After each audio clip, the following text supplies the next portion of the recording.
안녕하세요. 이번에는 여러분들이 중개사 이제 시험 준비를 하시는데 중개사 시험이 아니라 해당 연도에 다른 타 자격 시험에서 우리 중개사 시험하고 관련이 되어 있는 문제들이 어떤 문제들이 출제됐고 또 어떤 유형의 문제들이 출제가 될 것인지 사전에 예측을 해보기 위해서 문제를 올해 이제 2021년 공인회계사, 세무사, 공무원, 그 다음에 서울시 지방직 시험에서 관련된 이제 최종적으로 서울시 지방직까지 시험이 끝났기 때문에 이 전체적으로 해서 기출문제들이 중개사하고 어떤 연관이 있고 우리 시험에서 혹시라도 이 중에서 지문이 출제되거나 유사한 문제, 동일한 문제로 출제될 수 있기 때문에 한 번씩은 꼭 풀어보셔야 돼요. 그래서 여러분들에게 특별히 타 자격 시험에서 출제했던 중개사 관련 문제를 지금부터 해설해 드릴 건데 먼저 이제 2021년 구급 지방직 학생들 기출문제 중에서 우리 중개사 관련 문제가 총 4문제가 있었어요. 이 4문제 중에 이 4문제는 실제로 우리 중개사 시험하고 거의 직결된다고 보시면 돼요. 직결된다고 보시고 문제 푸실 때 지문 한 줄 한 줄 꼼꼼하게 분석을 좀 해주셔야 돼요. 자, 1번. 지방세 기본법상의 납세 의무에 대한 설명으로 옳지 않는 걸 찾아라 그랬어요. 그럼 1번은 상속이 개시된 경우에, 그럼 상속이 개시됐으면 사망자의 재산, 사망자 것은 상속인이 세금을 내셔야 돼요. 근데 상속인이 내는데 상속인이 내 것으로 봐서 내는 게 아니라 상속이 개시된 재산에 대해서는 상속받은 재산이요. 상속으로 인하여 얻은 재산 한도 내에서만 상속인이 납부할 의무를 지는 거예요. 그래서 중요한 게 이거예요. 상속으로 얻은 재산이요. 내가 받았던 재산 한도 내에서만 상속인이 납세의무를 지는 거예요. 그래서 내 재산까지 털어가지고 납세의무를 지는 게 아니라 상속으로 받았던 그 재산 가격을 한도로 하여 납세 의무를 진다는 걸 이걸 주의를 좀 해주셔야 돼요. 자, 두 번째는 과세표는 신고서를 법정 신고 기한까지 제출한 자의 수정 신고는 그랬어요. 우리 수정 신고는 좀 생소하시죠? 그래서 수정 신고라는 거 뭐냐면 수정 신고라는 것은 미리서 신고가 되어 있었는데 과거의 신고를 너무 적게 해가지고 이번에 추가로 금액을 업시켜가지고 추가로 더 세금을 더 내는 걸 수정신고라고 그래요. 그래서 예를 한번 들어볼게요. 여기 이제 먼저 신고한 게 10억을 신고를 했어요. 10억 신고가 끝났는데 여기다가 다시 더하기 1억을 수정을 해서 1억을 더해가지고 수정신고를 하게 되네요. 그럼 이제 증액가요. 1억을 증액하여 수정신고하는 것은 이렇게 증액하여 수정신고하는 것은 1억 이 자체가 세금 확정의 효력이 인정이 된다는 것을 알아두셔야 돼요. 수정신고 자체는 과세표준과 세금을 미리서 이미 앞에서 확정이 되어 있는 상태에서 거기다가 추가로 더해가지고 더 금액을 업시키기 때문에 그 금액은 확정의 효력이 있다는 거예요. 그래서 확정하는 효력을 가지고 있습니다. 이거요. 근데 여기서 이제 주의할 게 우리 수정 신고가 아니라 기한 후 신고라는 거 우리 배운 적 있죠? 기한 후 신고. 그래서 기한 후 신고 기한이 지나서 기한 후 신고를 하는 경우에는 이 경우는 확정 효력이 없습니다. 그래요. 그래서 수정신고에 대해 수정신고할 때는 확정 효력이 있어요. 수정해서 앞에 거에다가 다시 더 얹어 붙이는 거예요. 이미 확정이 되어 있는 금액에다가 추가로 업시키는 것은 요건 이미 확정이 되어 있는 상태이기 때문에 업시켜도 이미 확정 효력이 있습니다. 이런 거고. 아무것도 없는 상태에서 신고를 하지 않고 아무것도 없는 상태에서 기한이 지나서 내가 신고하는 것은 그건 확정의 효력이 인정되지 않는다는 걸 주의를 해 주셔야 돼요. 이제 세 번째는 제척기간이라는 게 있죠. 제척기간이라는 것은 세금 계산이 잘못됐기 때문에 정부가 다시 찾아가지고 그 사람에게 세금을 부과하려고 하는 이 기간을 제척기간이라고 하죠. 그럼 제척기간에서 납세자가 상속을 원인으로 취득한 경우에 그럼 이제 여기서는 이제 주의할 게 상속을 받아가지고 지방세를 신고를 제대로 안 했을 때, 그러면 원칙적으로 과세표준 신고서를 제출하지 않았을 때는 7년이라는 제척기간이 진행이 되셔야 돼요. 그래서 7년인데 단 상속이나 징여를 원인으로 하여 상속이나 징여를 받아가지고 신고를 제대로 하지 않았을 때는 그때는 7년이 아니라 이 경우는 10년으로 이렇게 가는 거죠. 그래서 상속과 징여를 받아서 지방세 신고를 제대로 안 했을 때는 정부가 10년 동안 조사하겠습니다. 그래서 정답은 3번 이렇게 가는 거죠.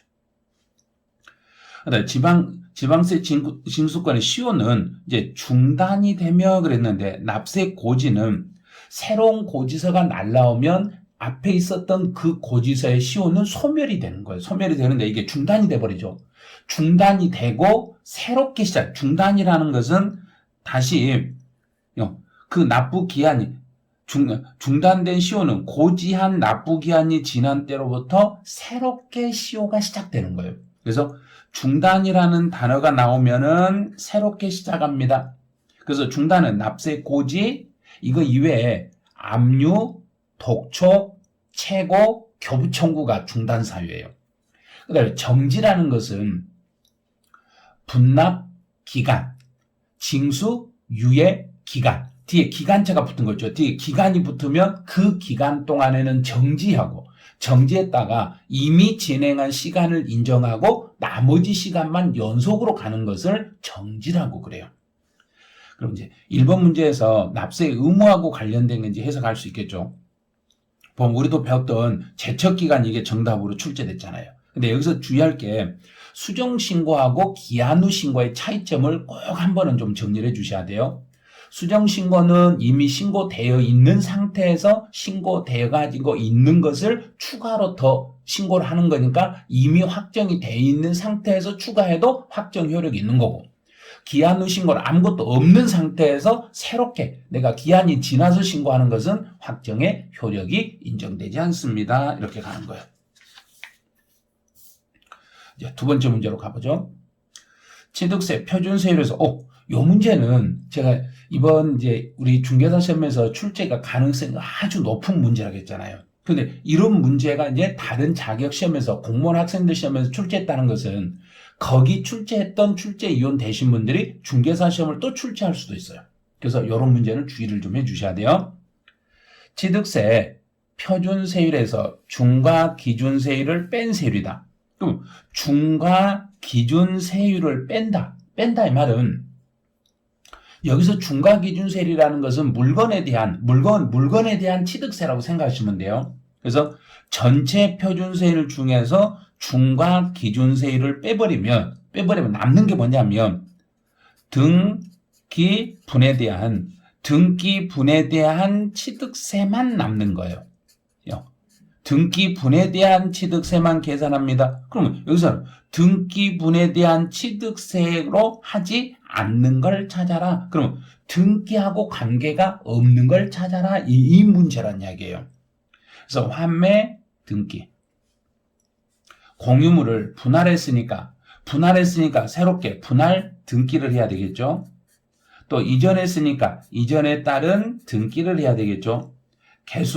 개조하고 수리했다고 해서 등기하는 건 아니에요. 그래서 개수는 우리 집 수리했다. 그럼 집을 수리하고 나서 다시 가격이 증가되면 취득세 낼 수는 있어요. 그런데 개수를 통해서 등기를 새로 하는 건 아니라는 걸 분명히 이해하셔야 돼요.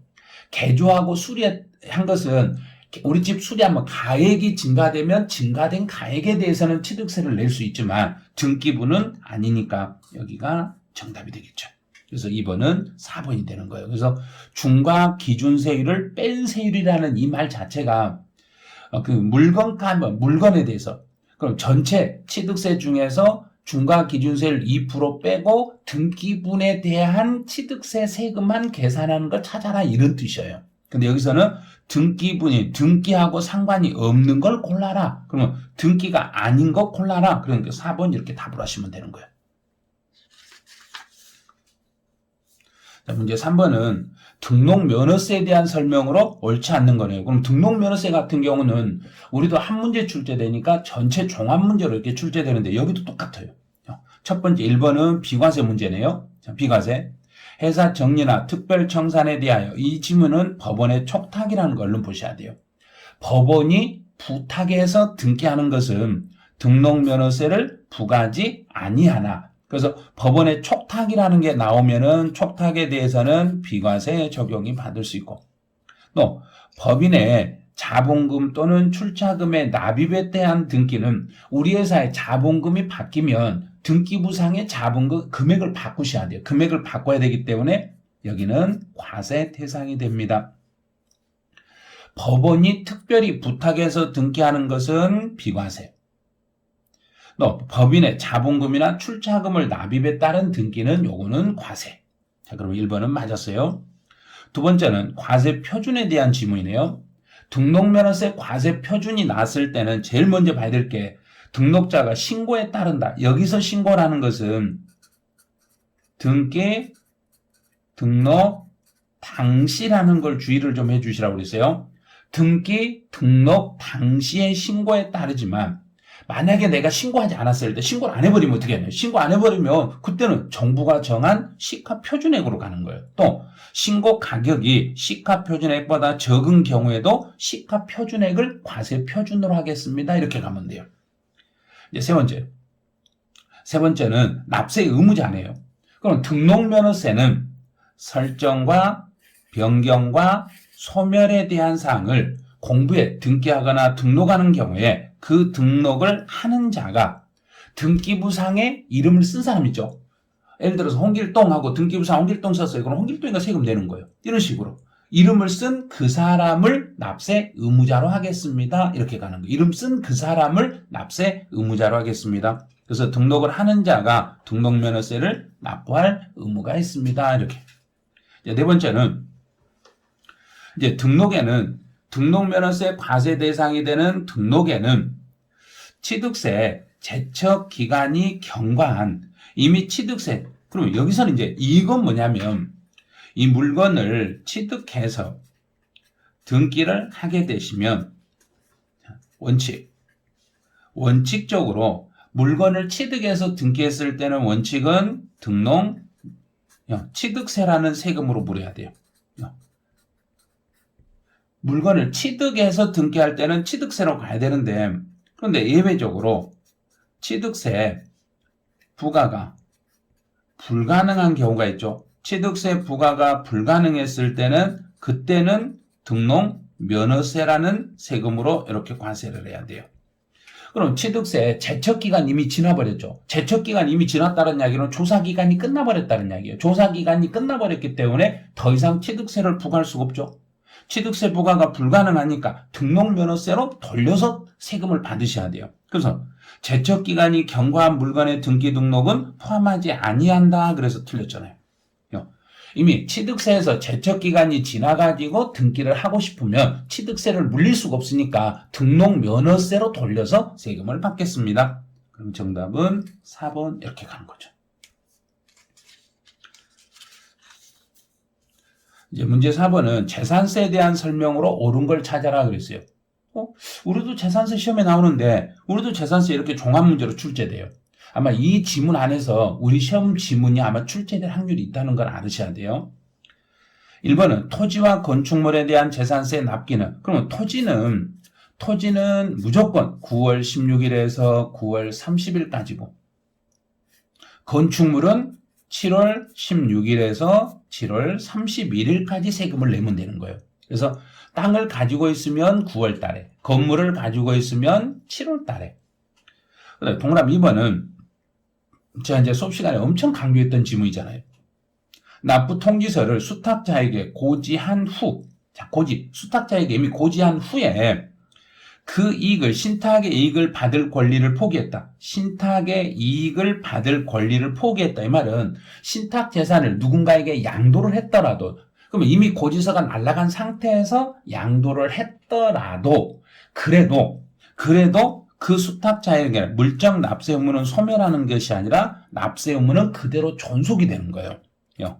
이런 경우에도 납세 의무는 그대로 존속이 되기 때문에 수탁자의 물적 납세 의무에는 영향을 미치지 않습니다. 이미 여기서 신탁의 이익을 받을 권리를 포기했더라도 수탁자는 자기가 들고 있는 그 신탁 재산으로 위탁자를 대신해서 납부할 의무가 있습니다. 이렇게 해야지 납세 의무가 소멸됩니다. 그러시면 안 돼요.